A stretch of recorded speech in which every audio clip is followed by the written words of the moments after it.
دنیا سے جانے والے کے تعلق سے، اور جس گھر میں باپ کا سر سے سایہ اڑ جاتا ہے اس گھر کے بعد بعض لوگوں نے کہا کہ جس گھر میں اگر ماں چلی جائے تو گھر مثل قبرستان کی طرح ہوتا ہے، اور باپ چلا جائے تو ساری راحتیں ختم ہو جاتی ہے۔ شمع فرمائیں، افسوس سر سے باپ کا سایہ چلا گیا، افسوس سر سے باپ کا سایہ چلا گیا، افسوس سر سے باپ کا سایہ چلا گیا، بے فکر زندگی کا سہارا چلا گیا، بے فکر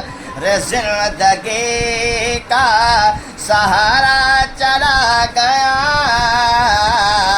وبالوالدین احسانہ، جب تمہارے ماں باپ بوڑھے ہو جائیں، کمزور ہو جائیں تو ان کی چیخو پکار پر اف تک نہ کیجیے، کیونکہ اگرچہ باپ کچھ بھی نہیں کر رہا ہے لیکن سارا چمن جو سجا ہوا ہے اسی باپ کا دیا ہوا ہے، سارا چمن جو پھول میں چمن میں مہک ہے وہ ماں اور باپ کے دین ہے۔ تو اللہ عز وجل یہ نظام قدرت ہے، کوئی آیا کوئی جا رہا ہے، کوئی آ رہا ہے کوئی جا رہا ہے، سمجھ رہے؟ یہ ہر کسی کے ساتھ ہے، ایسا کوئی دنیا میں نہیں ہے۔ کیونکہ اپنے پیغمبر اعظم کو دیکھو، اللہ کے نبی صلی اللہ علیہ وسلم دنیا تشریف لانے سے پہلے ان کے والد محترم دنیا سے رخصت فرما گئے۔ اسی طرح بہت سارے اولیاء کرام ہیں، تو یہ کوئی نئی بات نہیں ہے، ہر کسی کے ساتھ ہوتا ہے۔ لیکن لائق دار اولاد وہ ہے کہ اپنے مرحوم ماں باپ کے لیے بخشش کی دعا ہر وقت ہما وقت گائے بگائے ان کے قبر پر جائے اور ان کے لیے سارے ثواب کرتا رہے۔ اور جب ایسا نیک صالح بیٹا کرتا ہے تو ان کی روحیں گھر آتی ہیں، اور پھر وہ روحیں گھر آ کر چلی نہیں جاتی بلکہ اپنے اولادوں کو دعائیں کر جاتی ہیں، ترقی کی دعا کرتی ہے۔ ایسا نہیں، حدیث قدسی میں ہے کہ ہر جمعے کو، جلال الدین سیوطی لکھتے ہیں، ہر جمعے کو ہر ماں باپ کی روحیں دنیا سے چلے گئے ان کی روحیں گھر آتی، اور جب لڑکے گھر کے بچے ان کے اولادیں اچھے کام کرتے ہیں تو ان کی روحیں خوش ہوتی ہیں اور دعا کر جاتی ہیں۔ اور جب اگر وہ لڑکے دنیا دار ہو گئے، دین سے کوئی رغبت نہیں ہے، سب دنیا میں مست ہیں، تو ان کی روحیں جو آتی ہیں، آتی ضرور ہے لیکن ناراض ہو کر چلی جاتی ہیں۔ تو کم سے کم اپنے آبا و اجداد کے لیے یہ ضرور ذہن رکھے کہ کم سے کم ان کو یاد کرتا کہ جب تم دنیا سے جاؤ تمہاری اولاد تمہارے لیے بخشش کی دعا کرے۔ برکت تھی جس کے دم سے ہمارے مکان میں، بولو سبحان اللہ، برکت تھی جس کے دم سے ہمارے مکان میں، برکت تھی جس کے دم سے ہمارے مکان میں، یعنی وہ برکتوں کا خزینہ چلا گیا،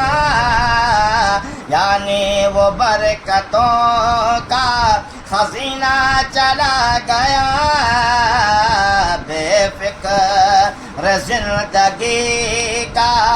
سہارا چلا گیا، افسوس کس کے باپ سے جا کر کہیں یہ بات، افسوس کس کے باپ سے جا کر کہیں یہ بات، افسوس کس کے باپ سے جا کر یہ کہیں بات، داغے یتیم دے کے وہ ہنستا چلا گیا، داغے یتیم دے کے وہ ہنستا چلا گیا، افسوس سر سے باپ کا ایک پل مجھے قرار نہیں ہے تیرے بغیر، کہ ایک اولاد اپنے باپ کے تعلق سے یہ کہتی ہے، ایک پل مجھے قرار نہیں ہے تیرے بغیر، ایک پل مجھے قرار نہیں ہے تیرے بغیر، روتا سسکتا چھوڑ کے کیسا چلا گیا، بے فکر زندگی کا سہارا چلا گیا، سب سو رہے تھے رات کی تنہائی میں شکیل، سب سو رہے تھے رات کی، سب سو رہے تھے رات کی تنہائی